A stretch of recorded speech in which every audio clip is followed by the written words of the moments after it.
నమస్తే అండి. గ్రూప్ 2 టీఎస్‌పీఎస్సీలో కొత్త టాపిక్ అంటే నేను లాస్ట్ టైమ్ ఒక వీడియోలో చెప్పాను. చాలా స ఏరియాస్ సిలబస్‌లో యాడ్ చేయడం జరిగింది, మార్చడం జరిగింది. స్పెషల్లీ పేపర్ 3 ఎకానమీ, దాని తర్వాత డెవలప్‌మెంట్ అండ్ చేంజ్‌లో సిలబస్ మారింది అని. అయితే ఆ సిలబస్ మార్పులో సొసైటీలో ఒక కొత్త ఏరియాని యాడ్ చేశారు. అదే ఎల్‌జీబీటీక్యూ. అయితే ఎల్‌జీబీటీక్యూ మీద చాలా తక్కువ అవగాహన ఉంటది. ఇంకొకటి ఏంటంటే సివిల్స్‌కి ప్రిపేర్ అయ్యే స్టూడెంట్స్‌కి అయితే దీని మీద మంచి గ్రిప్ ఉంటది గానీ, మామూలుగా గ్రూప్స్‌లో ఇప్పటివరకు ఎక్కువగా ఫోకస్ చేయలేదు. డైరెక్ట్‌గా లేదు కాబట్టి చాలామంది చదివుండరు. సో, ఈ వీడియోలో నేను యాక్చువల్లీ ఎల్‌జీబీటీక్యూ గురించి చెప్తాను. మీకు ఫస్ట్ ఏం తెలియాలి దీని గురించి చెప్తాను.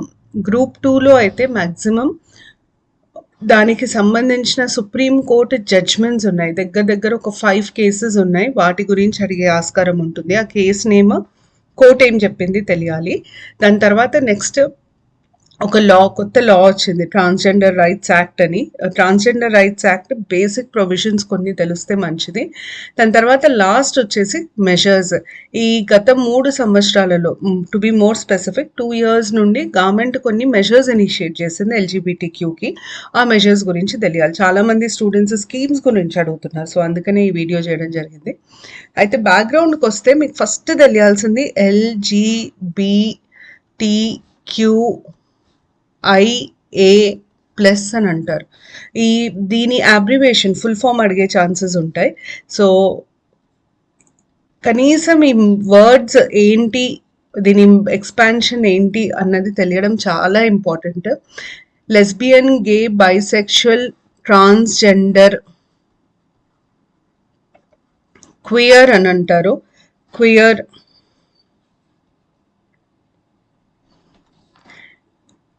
ఇదేమో ఇంటర్సెక్,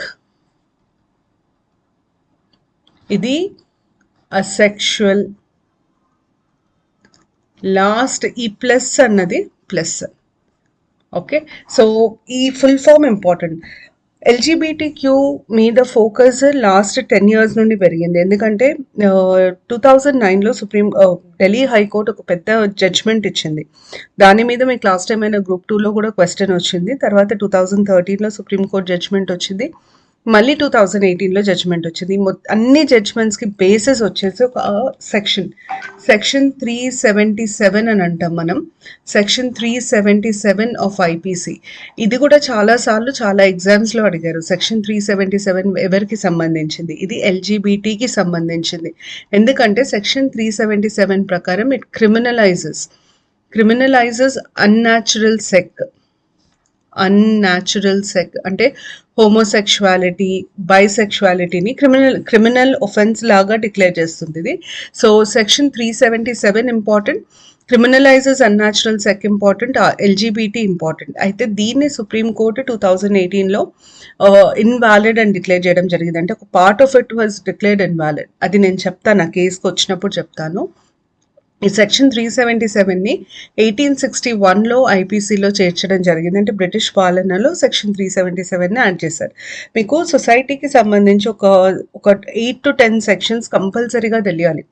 లైక్ సెక్షన్ 497 అది అడల్టరీకి సంబంధించింది, 498A, 304B, ఇట్లాంటి సెక్షన్స్ మీద మీకు కంపల్సరీగా, అంటే ఆ సెక్షన్ నంబర్ దేనికి సంబంధించింది, 309 ఐపీసీ 309 దేనికి సంబంధించిందని తెలియడం చాలా ఇంపార్టెంట్. దాని మీద క్వశ్చన్స్ వచ్చే ఛాన్సెస్ ఉంటాయి. ఎందుకంటే సొసైటీలో మీకు ఆబ్జెక్టివ్ టైప్ క్వశ్చన్స్ ఎక్కువ ఇచ్చే స్కోప్ లేదు. సో, ఫ్యాక్ట్స్ తక్కువ ఉంటాయి సొసైటీలో. కాబట్టి ఫ్యాక్చువల్ ఇన్ఫర్మేషన్ ఏదున్నా దాని మీద మీకు ఎంత ఐడియా ఉంటే అంత మంచిది. అయితే నెక్స్ట్ మనకి సుప్రీంకోర్టు జడ్జ్మెంట్స్కి వస్తే, first Naz Foundation judgement, Foundation versus Union of India.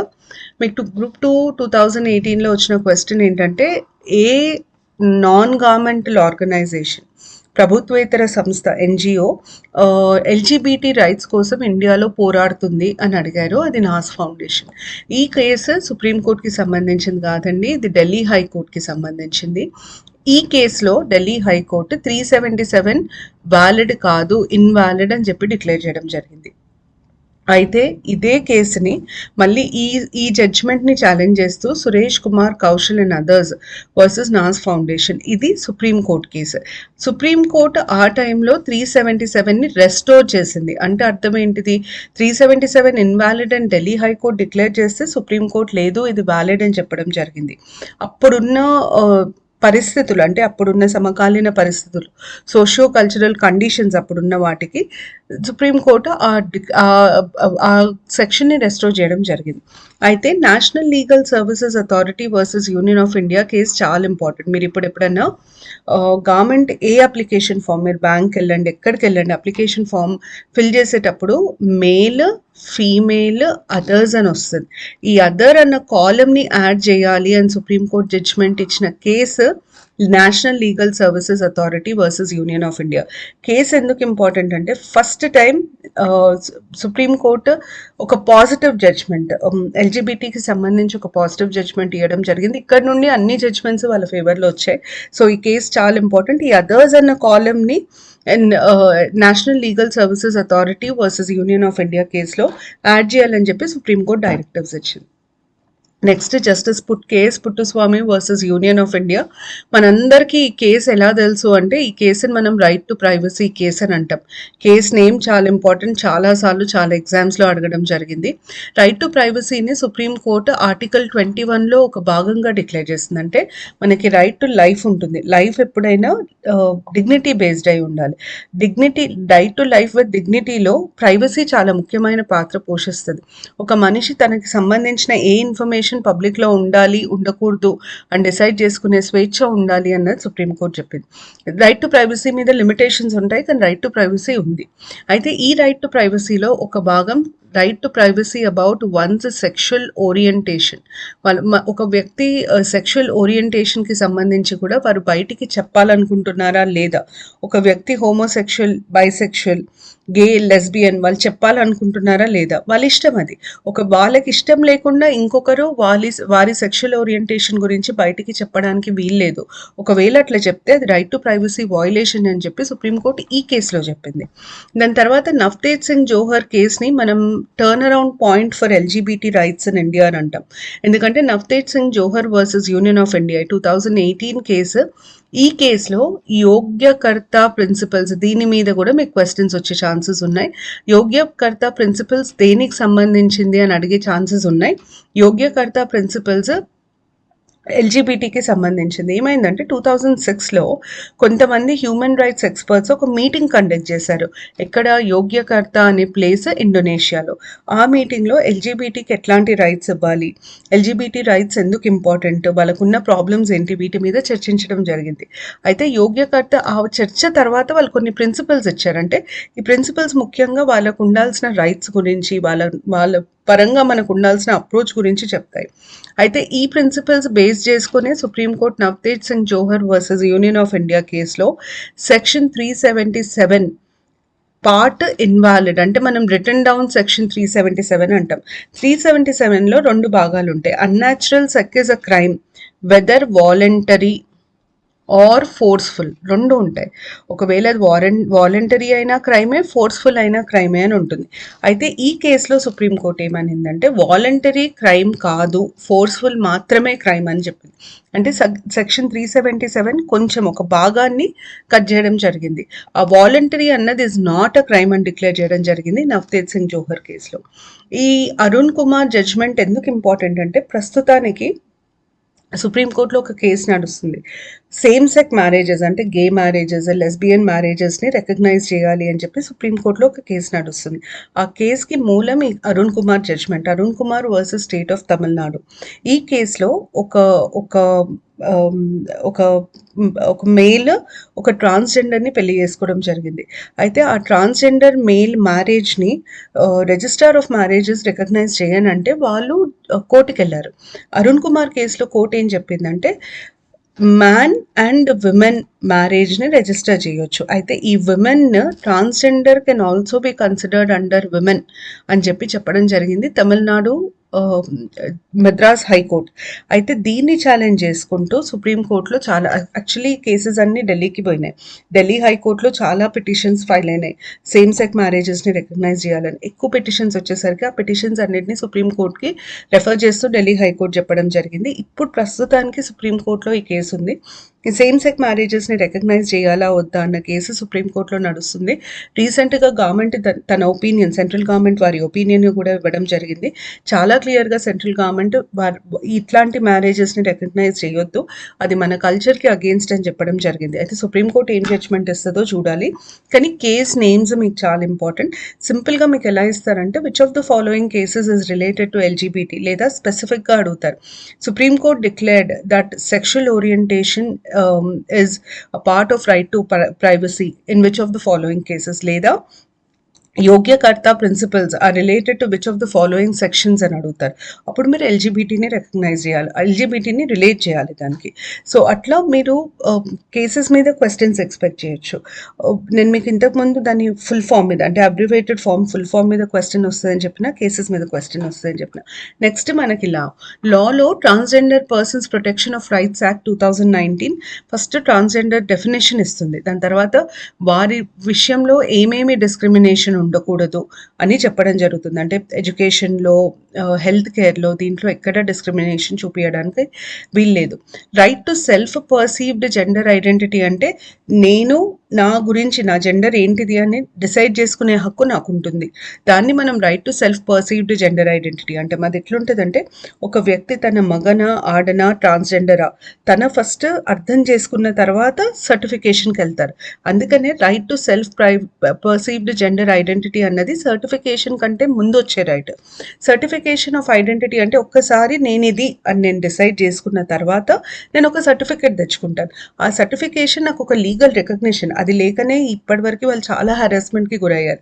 So ఈ సర్టిఫికేట్ ఎవరిస్తారు అంటే డిస్ట్రిక్ట్ లెవెల్ బోర్డు ఒకటి ఉంటుంది. ఆ డిస్ట్రిక్ట్ లెవెల్ బోర్డు ద్వారా వాళ్ళ సర్టిఫికేట్ తెచ్చుకోవాల్సి ఉంటుంది. దాని తర్వాత వెల్ఫేర్ మెజర్స్, స్కీమ్స్, వాళ్ళకి ఎడ్యుకేషన్కి, ఎంప్లాయ్మెంట్కి, స్కిల్ డెవలప్మెంట్కి స్కీమ్స్ అనౌన్స్ చేయడం జరిగింది. అట్లాగే లా కింద National Council for Transgender Persons. మీకు ఇంకొక ముఖ్యమైన విషయం ఏంటంటే, ఏ మినిస్ట్రీ ట్రాన్స్జెండర్స్కి రెస్పాన్సిబుల్ అంటే it's Ministry of Social Justice and Welfare. Central గవర్నమెంట్లో Ministry of Social Justice and Welfare transgenders బాధ్యత నిర్వర్తిస్తుంది. అయితే ఈ National Council for Transgender Persons main purpose ఏంటంటే, ఈ మినిస్ట్రీకి ట్రాన్స్జెండర్స్కి సంబంధించిన పాలసీస్ మీద, లాస్ మీద, మెజర్స్ మీద అడ్వైజ్ ఇవ్వడానికి కౌన్సిల్ని కాన్స్టిట్యూట్ చేయడం జరిగింది. తర్వాత వారికి రైట్ టు రెసిడెన్స్ అంటే చాలాసార్లు ఏమవుతుందంటే డిఫరెంట్ సెక్షువల్ ఓరియంటేషన్ ఉన్న వాళ్ళని ఇంట్లోంచి పంపించేసడం, ఎలగొట్టడం లాంటివి జరుగుతాయి. అట్లా జరగకుండా వారికి కూడా ఇంట్లో ఉండే హక్కు ఉంటుంది అని చెప్పి రైట్ టు రెసిడెన్స్ చెప్పడం జరుగుతుంది. తర్వాత పీనల్ ప్రొవిజన్స్ అంటే వాళ్ళ ఈక్వాలిటీని వైలేట్ చేసిన, వాళ్ళ రైట్ టు లైఫ్ డిగ్నిటీని వైలేట్ చేసిన వాటికి పీనల్ ప్రొవిజన్స్ ఉంటాయి. డిస్క్రిమినేషన్, ఇన్సల్ట్, ఎక్స్ప్లాయిటేషన్, ఇవన్నిటికీ బెగ్గరీ, వాళ్ళని బెగ్ చేయమని ఫోర్స్ చేసిన, ఇవన్నిటికీ పీనల్ ప్రొవిజన్స్ ఉంటాయి. సో ఇవి కీ పాయింట్స్ మనకి లాలో తెలియాల్సింది. దాని తర్వాత అదర్ ఇనిషియేటివ్స్లో transgender person protection of rights రూల్స్ని 2020లో తీసుకురావడం జరిగింది. అంటే లాని 2019లో తీసుకొచ్చారు. ఆ లాని ఇంప్లిమెంట్ చేయడానికి రూల్స్ని 2020లో తీసుకొచ్చారు. తర్వాత నేషనల్ కౌన్సిల్ ఫర్ ట్రాన్స్జెండర్ పర్సన్స్ని 2020లో కాన్స్టిట్యూట్ చేయడం జరిగింది. 2 క్వశ్చన్స్ వచ్చే ఛాన్స్ ఉంటుంది ఇక్కడ. ఒకటేమో క్రొనలాజికల్ ఆర్డర్, ఫస్ట్ ఏం మెజర్ వచ్చింది, తర్వాత ఏం మెజర్ వచ్చింది, తర్వాత ఏం మెజర్ వచ్చింది, అందుకని నేను మొత్తం క్రొనలాజికల్ ఆర్డర్లో పెట్టాను. రెండో క్వశ్చన్ ఏంటంటే మ్యాచ్. ఇప్పుడు national Council for transgender identify the correct pairs of initiative and year, ఇది రెండో ప్రశ్న. So national Council for Transgender persons 2020, national portal for Transgender persons, ఇది మాత్రం డేట్ గుర్తుపెట్టుకోండి, 25 నవంబర్ 2020. ఈ పోర్టల్ ముఖ్య ఉద్దేశం ఏంటంటే, ఇంతకుముందు మనం సర్టిఫికేషన్ అన్నాం కదా లా కింద, ఆ సర్టిఫికేషన్ ని పోర్టల్ ద్వారా కూడా తెచ్చుకోవచ్చు. అందుకనే నేషనల్ పోర్టల్ లాంచ్ చేయడం జరిగింది.